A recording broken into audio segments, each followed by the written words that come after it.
Iron Dome, sisiteme ikoranye ikoranabuhanga rihambaye kandi rigezweho leta ya Isirayeli yubatse kugira ngo birinde ibisasu byakwinjira mu kirere cy'igihugu cyabo. Iyo hagize igisasu cyinjira muri iki gihugu, Iron Dome ihita yohereza misile yo kukizimya kikiri mu kirere ntikibe kikigize icyo cyangiriza. Ndi Ishimwe Joseph, uri kuri channel ya Lightway. Iron Dome yagiye ifasha Isirayeli kwirinda ibitero byagiye biyigabwaho mu binyecumi by'imyaka ishize, aho iyi sisiteme yakoraga neza ku rwego rwa 90%.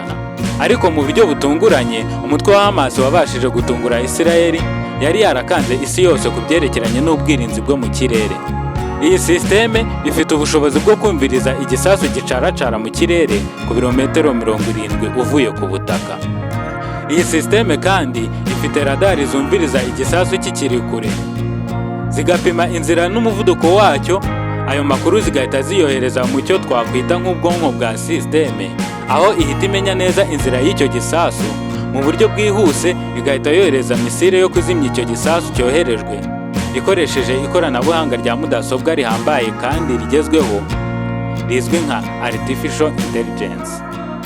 Buri sisiteme ya Iron Dome iba ifite batiri, kuri yo hakaba hari ibibunda 3 cyangwa 4 biba byiteguye kohereza misile yo kuzimya igisasu cyose cyakoherezwa mu kirere cya Isirayeli.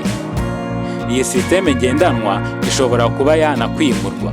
Ahantu 10 hose hari batiri zifasha Iron Dome gukora mu gihugu cyose cya Isirayeli.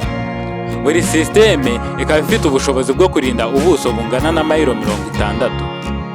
Birumvikana ko iyi sisiteme itarinda igihugu cyose gifite ubuso bungana na mayiro 9,000, ariko ibasha kurinda ahantu hatuye abantu benshi cyangwa hari ibikorwa remezo by'ingenzi cyane mu gihugu. Iron Dome yagiye ibera Isirayeli urutirigongo rw'umutekano mu bihe bitandukanye guhera mu mwaka wa 2011 kugeza ku itariki ya 7 z'ukwa 10 2023, ubwo yananirwaga guhagarika ibisasu byoherezwaga n'umutwe w'igisirikare cya Hamas. Hari ikibazo kibazwa na benshi bati, Isirayeli nk'igihugu gifite uburyo buhambaye bw'ubwirinzi ndetse n'ubutasi bukomeye ku isi, ni gute umutwe wa Hamas waba warayiciye mu rihumye maze ukayitera? Professor Ted Posto, umuhanga cyane ku bijyanye n'ikoranabuhanga ry'ibisasu, yizeraga ko ubushobozi bwa Iron Dome budakwiriye kwishingikirizwaho nk'uko Isirayeli yabikoraga. Ariko ntabwo babyumvaga kubera ko mu gitero cyabaye mu kwezi kwa 11 2012, Iron Dome yarahagobotse mu makimbirane yari ari hagati ya Isirayeli na Hamas. Professor Ted yongeye kuvuga ko hari igihe Iron Dome izaba idahagije, ndetse bikomeza kuvugwa ko hari ubwinshi bw'ibisasu bushobora kuzoherezwa mu kirere cya Isirayeli bukarenga ubushobozi bw'iyi sisiteme. Hamas ivuga ko yarashe ibisasu 5,000, nubwo Isirayeli ivuga ko byari 2,200. Uyu mubare w'ibisasu ukaba ari mwinshi cyane kuko sisiteme ya Iron Dome yabashaga kuzimya, bikaba byaratumye hari umubare mwinshi w'ibisasu winjira muri iki gihugu. Bivugwa ko Hamas hari ibindi bisasu bishya yakoresheje byaba byari birenze ubushobozi bwa sisiteme ya Iron Dome, ariko abahanga mu bijyanye n'ibisasu ntabwo barabyemeza, ahubwo bakomeza gushimangira ko ubwinshi bwabyo aribwo bwatumye byinjira muri iki gihugu.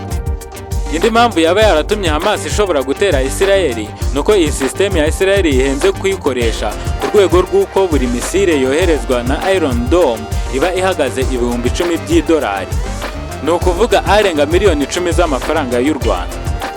Ikindi kandi nuko Iron Dome hari ubwoko bw'ibisasu idashobora guhagarika.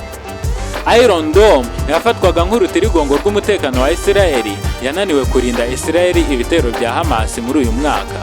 Ariko nanone Mossad, urwego rw'ubutasi rwa Isirayeli, nayo ifatwa nk'ukuboko kw'iburyo kwayo, ikomeje gushinjwa uburangare kubera ko yakabaye yaramenye imipangu ya Hamas hakiri kare ikayiburizamo.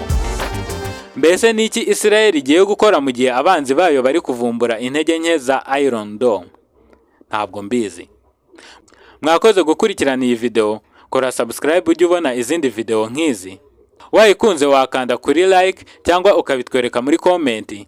Ndi Ishimwe Joseph, murakoze, dusubire ubutaha.